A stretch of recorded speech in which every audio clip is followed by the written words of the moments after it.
Assalamualaikum warahmatullahi wabarakatuh. Selamat pagi, Ibu Andini, dan semua yang menonton.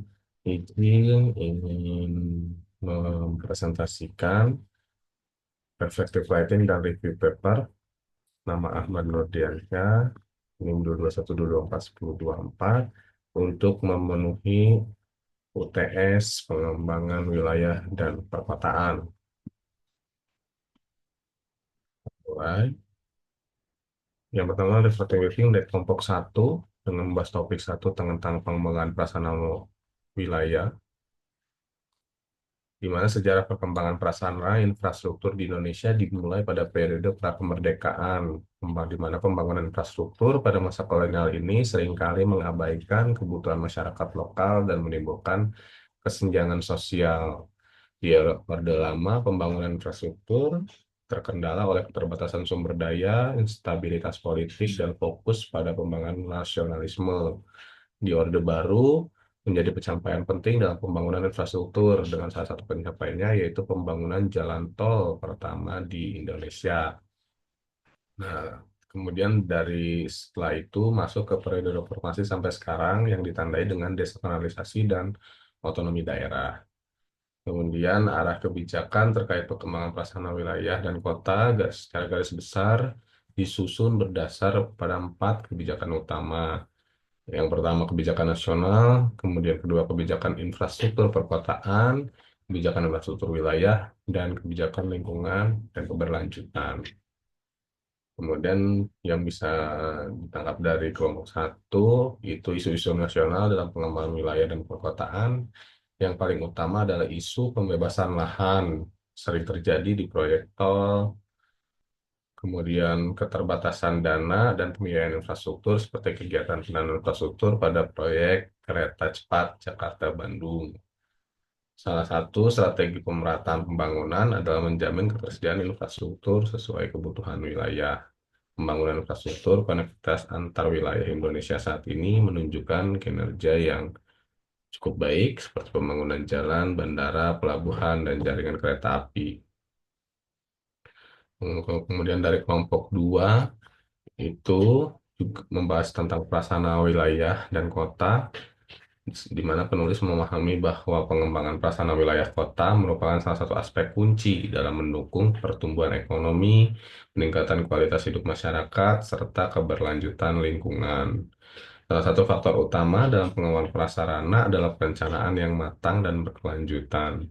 Pembangunan yang tidak terencana dengan baik dapat menyebabkan berbagai permasalahan, seperti kemacetan, degradasi lingkungan, ketimpangan sosial, serta ketidakseimbangan dalam distribusi infrastruktur antar wilayah. Secara keseluruhan, pengembangan prasarana wilayah dan kota harus dilakukan secara terpadu dengan mengedepankan prinsip keberlanjutan, efisiensi, dan inklusivitas. Keberhasilannya itu tidak hanya ditentukan oleh aspek teknis dan ekonomi, tapi juga oleh sejauh mana infrastruktur tersebut dapat meningkatkan kualitas hidup masyarakat dan menjaga keseimbangan lingkungan. Dari kelompok 3 itu membahas tentang pengelolaan prasarana wilayah dan kota. Awalnya penulis sama sekali tidak memahami topik yang dibahas karena merupakan pemahaman baru bagi penulis.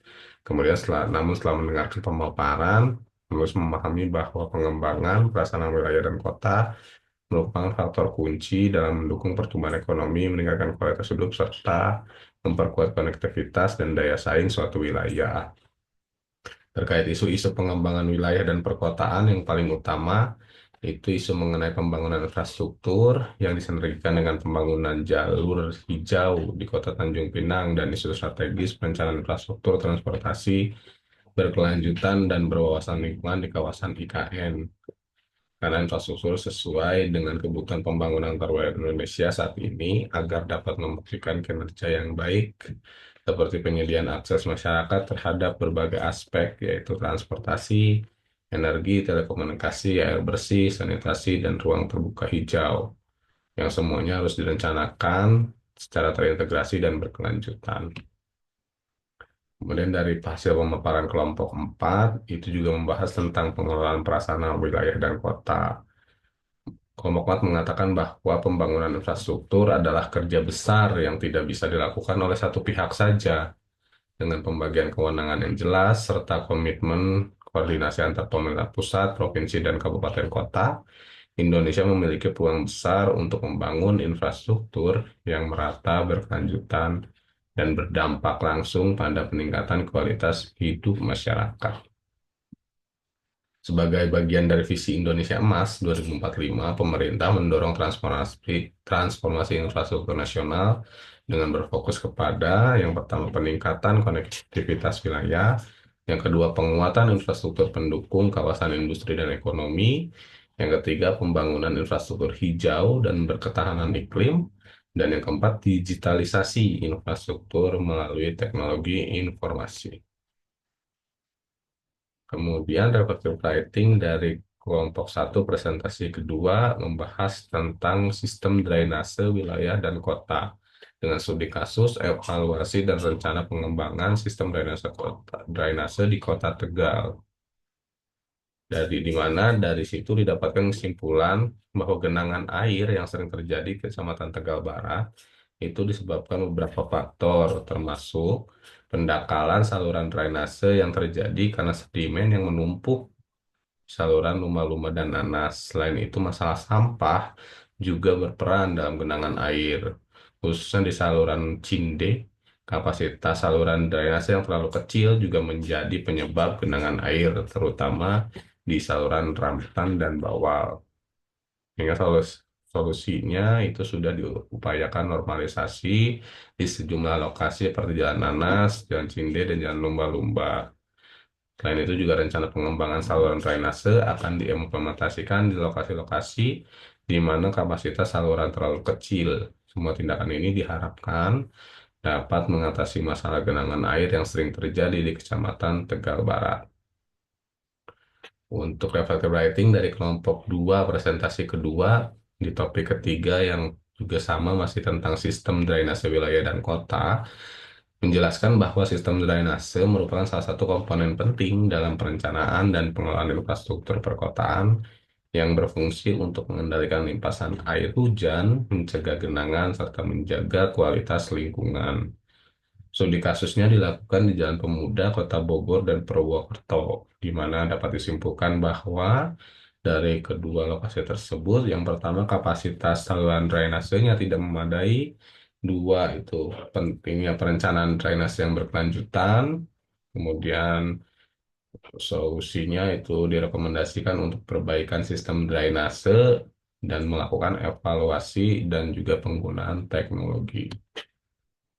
Dari kelompok 3 presentasi kedua, topik keempat mengenai komponen prasarana dan wilayah kota yang dimana dapatkan poin-poin diantaranya air merupakan suatu upaya mempertahankan keberdayaan potensi sumber daya air, baik kuantitas maupun kualitasnya, agar dapat dimanfaatkan secara berkelanjutan dan berkesinambungan.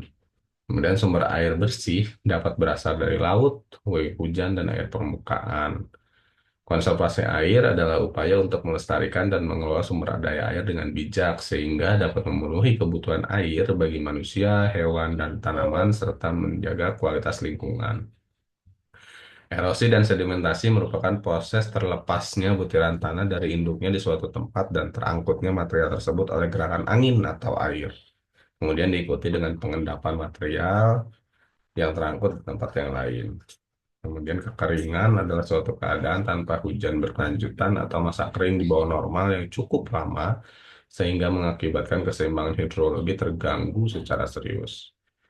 Dari kelompok 4, presentasi kedua topik 4 yang masih membahas komponen dan prasarana wilayah kota, beberapa reviewnya itu seperti air sebagai elemen yang penting bagi berkelangsungan kehidupan makhluk hidup sehari-hari. Namun berbagai permasalahan yang cukup pelik dan berdampak pada kehidupan makhluk hidup, di antaranya ketersediaan air baku atau bersih yang semakin menipis dan kualitas air baku atau air bersih yang semakin menurun. Untuk menanggulangi hal tersebut, dibutuhkan infrastruktur air bersih yang memadai dan dapat mewujudkan kesadaran yang cukup dan menjaga kualitas air dengan baik. Contoh permasalahan yang diambil itu di Kota Medan sering terjadi karena kurangnya kesadaran masyarakat dalam menjaga kualitas air di sumber air atau daerah alirannya. Sehingga hal tersebut menyebabkan kualitas air semakin menurun dikarenakan pasokan air yang terbatas.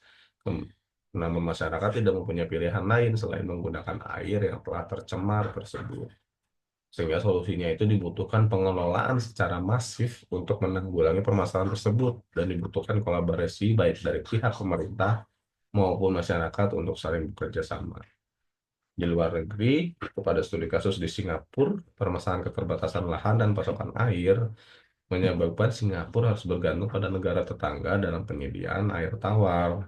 Namun, seiring berjalannya waktu, pemerintah Singapura berupaya menanggulangi permasalahan tersebut dengan membuat teknologi untuk membersihkan air yang telah digunakan, sehingga air dapat didaur ulang dan dapat digunakan kembali. Dalam tingkatan yang lebih jauh, itu pemerintah mengeluarkan regulasi agar air tersebut dapat digunakan sebagai air minum, sehingga diharapkan dapat berjalan dengan baik dan mampu menjadi fondasi utama dalam mewujudkan pembangunan yang inklusif dan berkelanjutan. Untuk review reflective ratingnya, sampai situ dan kemudian dilanjut untuk review paper yang sudah disediakan.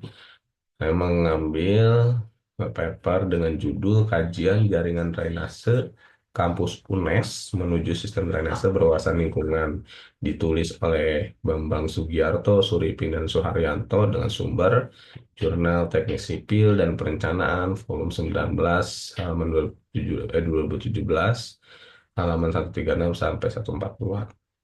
Paper tersebut di latar belakangi di mana kampus UNES ini mengalami perkembangan pesat yang menyebabkan meningkatnya limpasan air hujan akibat perubahan tata guna lahan. Paradigma baru drainase menuntut sistem yang tidak hanya membuang air hujan, tapi juga mengelolanya dengan prinsip berkelanjutan, sesuai dengan kebijakan Zero Delta Q dari Peraturan Pemerintah Nomor 26 Tahun 2008. Di mana paper ini dengan dimaksudkan dengan mempunyai tujuan yaitu menilai debit limbasa dan kapasitas saluran drainase existing, kemudian menentukan kebutuhan sumur resapan sebagai upaya konservasi air. Penilaian ini menggunakan metodologi distribusi hujan log normal, pembagian 28 zona drainase, kemudian metode rasional untuk perhitungan debit dalam waktu 10 tahun. Temuan utamanya koef- dari hasil paper ini itu koefisien limpasan meningkat dari 0,2 menjadi 0,4263. 10 zona memiliki debit puncak lebih dari 1 meter kubik per detik. 19 zona alam 19 zona alami peningkatan lebih dari 100%. Embung hanya mampu menampung 34,57% volume hujan, sehingga dibutuhkan 1.388 sumur resapan dengan kedalaman 3 meter dengan diameter 80 cm untuk mampu mereduksi debit hingga 5,97 kubik per detik. Evaluasi yang dilakukannya itu mempunyai kekuatan analisis teknik komprehensif berbasis data valid, kemudian sesuai dengan kebijakan nasional dan isu lingkungan. Namun, kelemahan dari paper yang dibahas ini memang tidak membahas aspek biaya pemeliharaan atau partisipasi masyarakat. Kemudian belum mempertimbangkan dampak perubahan iklim yang ekstrim. Kesimpulan yang didapat dari paper ini pertama, perubahan tata guna lahan meningkatkan limpasan air. Jadi sebelum pengembangan, kawasan UNES itu didominasi oleh lahan tegalan dengan koefisien limpasan 0,2. Setelah pengembangan, banyak bangunan, jalan, dan lain-lain, koefisien limpasan meningkat jadi 0,4263, yang berarti lebih banyak air hujan menjadi limpasan permukaan yang berpotensi meningkatkan resiko banjir. Kemudian kedua, pelakuan identifikasi zona dengan debit besar dan peningkatan signifikan dari 28 zona drainase itu zona seperti AA, UKI, WD, IPR F dan V memiliki debit puncak di atas 1 kubik per detik. Sementara zona-zona lain mengalami peningkatan debit lebih dari 100% dibandingkan sebelum pengembangan. Kemudian ada kapasitas embung yang tadi terbatas yang hanya mampu menampung sekitar 34,57% dari volume hujan yang masuk sehingga tidak cukup untuk menampung seluruh limpasan air. Sehingga didapatkan solusinya memang untuk dibangun sumur resapan dengan dibutuhkannya 1.388 sumur resapan dengan dimensi 3 meter kedalaman dan diameter 80 cm. Karena sumur ini diprediksi mampu mereduksi debit limpasan sebesar 5,97 kubik per detik dari total area atap seluas 10,49 hektar. Demikian presentasi yang dapat disampaikan. Link YouTube-nya nanti susulkan. Terima kasih. Assalamualaikum warahmatullahi wabarakatuh.